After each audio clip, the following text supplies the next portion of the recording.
Hello, and welcome.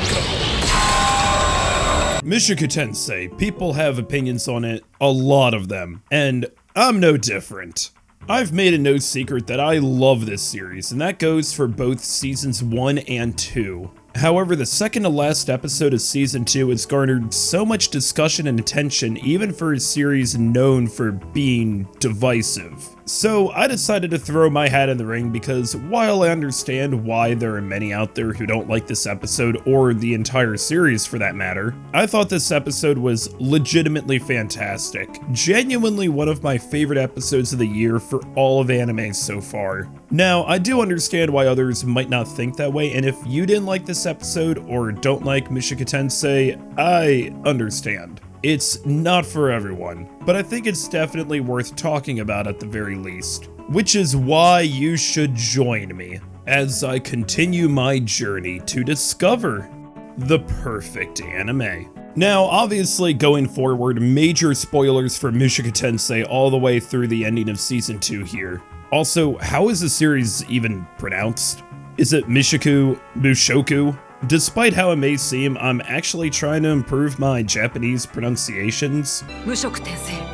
Isekai ittara honki dasu. Mushoku Tensei. Alright, got it. Anyways, I'm getting straight to the point of what makes this episode so controversial. Rudy cheated on his wife while she's pregnant, and Roxy took advantage of someone emotionally devastated. And I'm going to be perfectly clear here, both of them are in the wrong. Whether it's taking advantage of someone like this, which Roxy herself admits, or cheating on your wife after you specifically told her you would stay faithful, which Rudy also admits, both of these actions are pretty awful things to do. I get why a lot of people didn't like this episode. However, I don't think people dropped the series because of this, to be fair. I don't know how many out there said that they were okay with the first 46 episodes, but episode 47 is where they draw the line. I'm not going to debate who did the worst thing here because that's not the point. The point is that both of these people did things that in nearly every other situation you shouldn't do.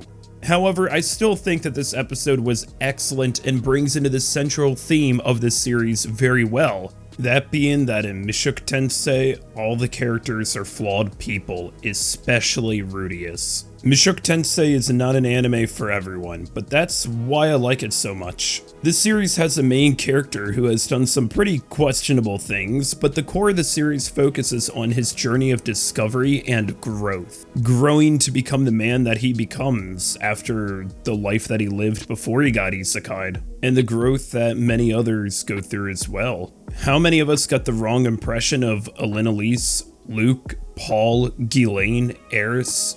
Not many characters in this series are genuinely flawless people, especially when we first meet them. Except Ruijerd. Be more like Ruijerd, everybody. And Roxy is no exception. Now, I won't say that what Roxy did here was the right thing. I won't say that for Rudy either, but I understand why she decided to have sex with him. Rudy had secluded himself for who knows how long away from the rest of the world, which wasn't the first time in his isekai life or his previous. And going back to the beginning of this series, Rudy was born a shut-in. He still retained his personality from his previous life, afraid of the outside world. Roxy was the one who helped him break out of that shell for the first time and actually feel alive. I mean, ever since she left, he's been worshipping her panties. If you thought for a second that Rudy would resist Roxy's offer, then you don't understand how religious the man is. Rocky shit! Rocky shit! Rocky shit! Rocky shit! Rocky shit! Rocky shit! She did something that is pretty messed up here, which I'm glad she recognizes, but it did work. He was able to come back outside even if he felt awful about it. Sooner or later, he needed to get back home. The shock of losing your father and potentially believing it was all your fault, combined with your mother being a vegetable, essentially. It's enough to put anyone out of commission for some time. But he needed to move forward.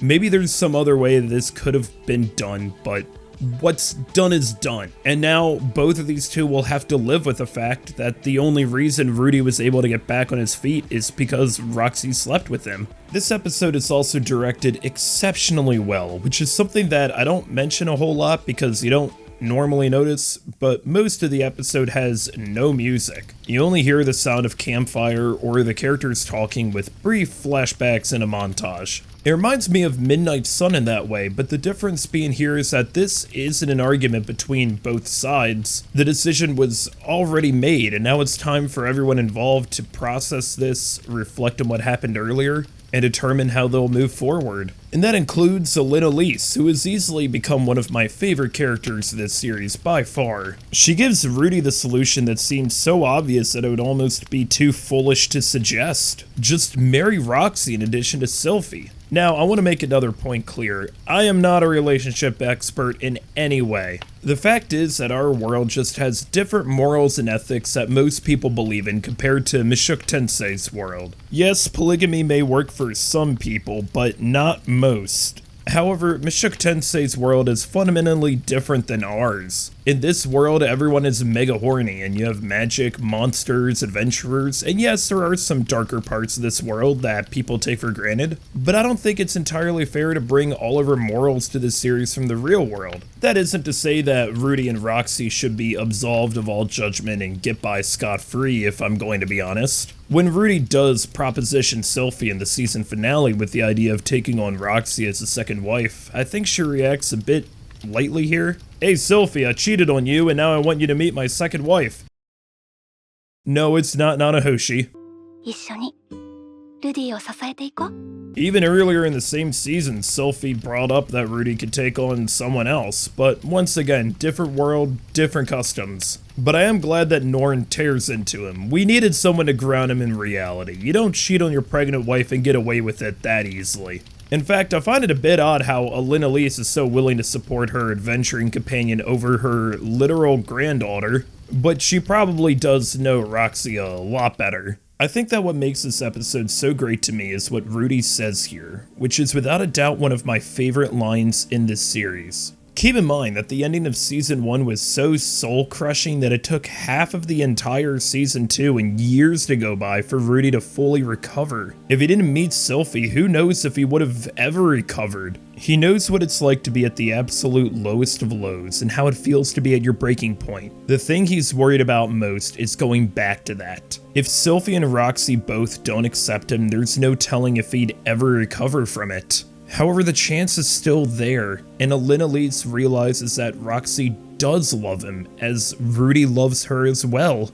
And if he leaves her be now, he will probably never see her again and live the rest of his life knowing that what could have happened never happened. Living in regret and guilt will eat away at you. You could take the set in stone and practically guaranteed route, but if that plagues you with all sorts of doubt, is it really any better for you? Speaking from personal experience, I've never been isekai'd myself, but there are things I've done in my life that could be seen as reckless. But I would have gone through with them no matter what because I shudder to think about how my life would be if I didn't choose that path. I once had a job that, objectively speaking, would have set me up on a proper career path all the way to retirement. And just after a few months, I left because I couldn't take it anymore. And I'm not exaggerating that if I didn't make that decision 5 years ago, then I wouldn't have ever made this channel. The reason I bring this all up is because this is why this episode resonated with me so hard. If Rudy goes down this path, he will never forget this moment and it will constantly creep up back on him. Even if it's selfish, choosing to take a second wife, and if there's a chance that both Roxy and Sylphie would be supportive of it, then he should take that route. I like Rudeus as a protagonist. Mushoku Tensei wouldn't be the same if it was just any other isekai protagonist's shoes. But yeah, maybe he did get off a bit light here. But it's like Elise says, why should Roxy have to suffer just because she met him again at the wrong time? The other reason why this episode is so powerful is because throughout the entire series, Rudy hasn't seen Paul as his father. He didn't even really have any relationship with his parents in his previous life. He didn't interact with them at the end of their lives and didn't even attend their funeral. And now Rudy, having mastered dual wielding, begins to realize how much Paul meant to him. Not just as a father figure, but how he is so much like him. Last episode, Rudy lost Paul. But in this episode, Rudy loses his father. Something he will carry with himself for the rest of his life. He's a grown man now, but he's also Paul's son, and the episode ends with one of the most powerful lines of the entire series. なんだ、同じじゃん。